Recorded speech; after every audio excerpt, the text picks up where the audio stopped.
of all the promises captured in Scripture, the one that strikes a chord with my spirit in the season that we have come into is a promise of the manifestation of the ultimate generation. Now, before this generation will come to pass, that ultimate generation in a prototype fashion in the Old Testament is the day that Samuel pioneered. Before that day came, the tokens of God were stolen. The heritage of God was being lost in the land of the people of God. It was easier to be afraid than to be in faith. The very things that formed the basis of their unity and nationhood were threatened. But in the very crucible where the sovereignty of God was at work, there was problem with childbearing. The womb that God wanted to use was closed, and it was as if delay had set in. So much so that the spirit of them that hoped at a point was put in despair because of the impossibilities that surrounded that which God wanted to do. There are many things you are used to today that is no longer relevant. We all will have to go to a school of the spirit again. There was delay with childbearing. The devil had advanced in his agenda, and it came to a point where there was no more hope. Then a barren woman took an oath, and suddenly the powers of heaven began to set into the circumstance, and a barren woman's womb was opened in that season. There are several people that God has made barren.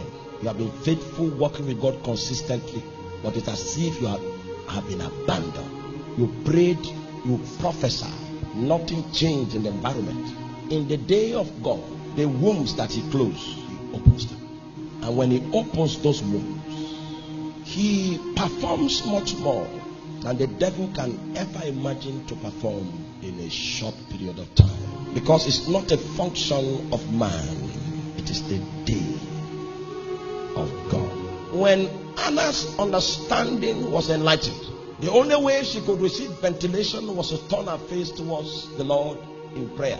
As we glean the articles of her prayer, we find out the message that came from her spirit.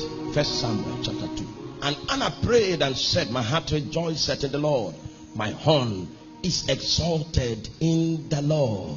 My mouth is enlarged over my enemies, because I rejoice in thy salvation. Suddenly, her prayer shifted from a prayer of exaltation. She was now vocalizing the revelations of God that she had captured. At what time did she capture these revelations? During the time of her barrenness. See, there was a build-up during the time of that barrenness that was going on. And then when the time of her visitation came, her understanding became fruitful. So this is an experiential revelation that she is now communicating. That type, you cannot receive it by inspiration.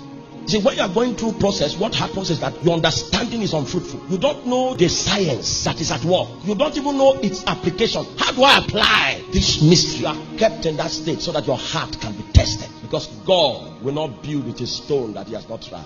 When she said there is no rock like our God, she had sinned because barrenness had no cure in her village. But she focused and got into a pact with God. And that which looked permanent shifted. Then she knew something about God that she only knew in Bible study. She had experienced it live. And she knew that kingdoms will fall. Kings will fall. Seasons will change. Nations will fall. There is a rock that is not like any other rock. He is in his own class, separated unto his own name. It is that description of God as being different from any other thing that is called holiness. There is no rock like our God. And this kind of revelation did not come in a church service. It came through process. That was the concoction, the kind of incense that she was releasing. Her prayers were full of God and empty of self. Because she had seen the foretaste of a day where God is king, a day where God is the only one standing. That's why Isaiah said, the cedars of Lebanon, the proud heights shall be reduced, the oaks of Bashan, the mighty winds will be cut off, the mountain behind the enclave will be subdued, and the valleys will be elevated. The reason for the renovation is that the king is going to march in the borders of her city. So every stone must be gathered out. Every undulating plain must be instructed. Because only one must be seen in the procession. And only one's voice must be heard. He doesn't need to stand. Because every realm is renovated by his decree. Once has the Lord spoken. Twice have I heard. That is not an echo in In that day, everything that doesn't have its foundation in God will be shifted and shaken. That's why wisdom demands that you stand your ground even though the seasons are contrary. A day will come when he will speak. It's the realm of a voice. And in the day in which we live, we will see the potency of that voice much more. I'd like us to cry. Cry to him. Make out of us Puritans, men that function with godly fear.